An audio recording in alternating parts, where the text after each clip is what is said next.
Hello there, everybody. Welcome back. We are pulling cards today for July the 20th. I'm going to pull one card for each sign. These kind of quick little mini readings can give you a lot of insights if you want to check your sun sign, your rising sign, your moon sign, your Jupiter sign, your Capricorn sign, your Venus sign. It can tell you a lot about what's going on in your life if you know how to apply these things and if you know where your placements are. Okay, let's get started, shall we? Aries, and those of us who have Aries in our chart, we have the Nine of Pentacles showing up here. This just tells me that you may be finding yourself feeling very much single and independent and really abundant. You may be doing something that's very individual based and feeling very abundant and satisfied and actually happy with where you are in life today. On the 20th for Taurus, trying to add days instead of add signs. For Taurus, what we have showing up is the Hanged Man in reverse. And the Hanged Man in reverse is telling me that there's been something, for those of us who have Taurus in our placements, there's been something that's been on our minds that has kind of been holding us back and keeping us from feeling like we knew how to move forward with this situation. And with this showing up, this is telling me that we are finding that solution, whether we had to meditate for it or, just really think it over. We've taken the time to work out the solution to this situation. Okay, so next up, let's look at Gemini. Sorry about that. Gemini, what you have is the Prince of Cups. Prince of Cups. I feel like Geminis, and those of us who have Geminis in our placements, we are offering something to somebody in our sphere of influence. And so what we're offering is something that would allow us and the other person together to do something that is healthy or that feels good, that can be fun, that can be rejuvenating as well, okay? For some of us, we're asking somebody out on a date, but it doesn't have to be, just in that part of our life, in the romantic part of our life. Next up, we have Cancer showing up, and for Cancer, we have the Queen of Pentacles. This is telling me that Cancers and those with Cancer in your placements, that you're feeling abundant, you're feeling like you have everything that you need. It's similar to that Nine of Pentacles that we saw for Aries, feeling abundant, feeling satisfied with the things that we're creating in life. It's a little less individualistic as the Aries card with that Nine of Pentacles. This is something that, we are a part of a tribe or a part of a group and feeling abundant. Okay, so that's for Cancer and Cancer placements. Next up, Leo. Five of Wands showing up in reverse. This for me is kind of chaos, and I don't know if I necessarily want to say calamity, but things are kind of chaotic around us.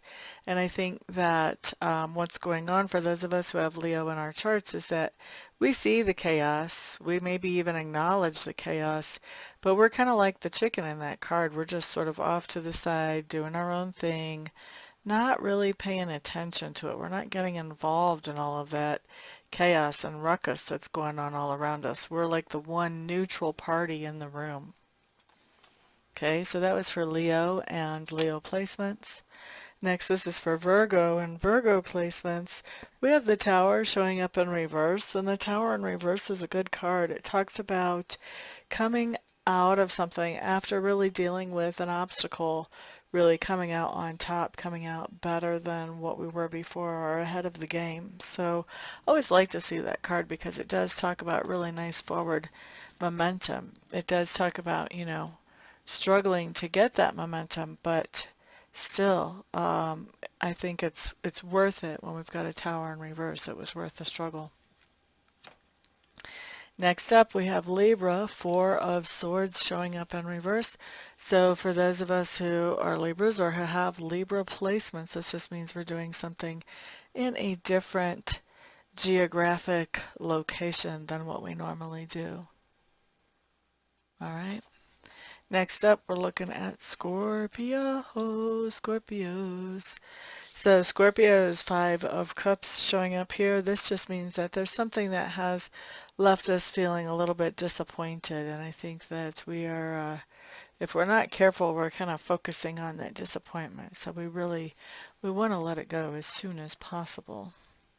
Next up, Sagittarius. Sagittarius, we have the King of Wands showing up in reverse. King of Wands in reverse just tells me that Sagittarius, you may be feeling a little stuck. You may be feeling like you've got a problem you don't exactly know the answer to. And that's not normal for you guys. So, excuse me. So I think that you may be finding somebody to kind of use as a sounding board to sort of talk this through until you can find the solution for whatever this is, Sagittarius. And of course also those of us who have Sagittarius in our charts. Next up, this is for Capricorn. Ace of Pentacles in reverse. This just means Capricorns, and those of us with Capricorns in our charts, we are giving somebody a gift. If this is your moon sign, then you're thinking about giving somebody a gift, maybe at a subconscious level. Either way. Or, by the way, a gift can also be a second chance. To me, a second chance is a gift. All right, Aquarius. You guys have the King of Pentacles showing up. I like it. I like it. This just means that you guys are feeling abundant. You feel like you have plenty to do everything that you want to do today. Not only that, you have plenty to share with others, and you may be really doing that. Not in an obnoxious way. I can hear some of you going, ugh. No, they're not doing it in an obnoxious way. They're just doing it because they can, and it brings them joy. Don't be so judgy. Whoever that was that I heard that thought, don't be so judgy. All right, let's look next at Pisces. Pisces, you have the Strength card in reverse. I really hate to see this because it means that you're not feeling... Your self-esteem is kind of taking a hit, so you're not feeling very good about yourself. And the reason you're not feeling very good about yourself is usually because somebody else has convinced you that you're not enough, or you're not good enough, or you're not doing well enough. In some way, you're just not enough as far as they're concerned. So, be picky about who you listen to. Consider the source and step back and look at the situation objectively, because guess what? You're plenty. Don't stress on it. You're plenty. Don't let somebody else's, just the fact that they're having a bad day, knock down your self-esteem. Okay? So that covers everybody. Thank you all so much for being here today. I do appreciate it. Thank you also for helping me blow this channel up to 7 million subscribers. Thank you to those of you who are subscribers, of course. Also to those of you who are putting thumbs up, sharing, and commenting on this video. Each and every one of those does do things to improve the logarithm so that my videos are served to more people, which means more subscribers. So it's a wonderful circle, and we like getting it stirred up and going. Thank you all for that, and thank you to those of you who I'm going to be doing readings and Reiki sessions for today. I appreciate that. Everybody else have a fantastic day, and I'll see you guys back here on the next video. Peace out.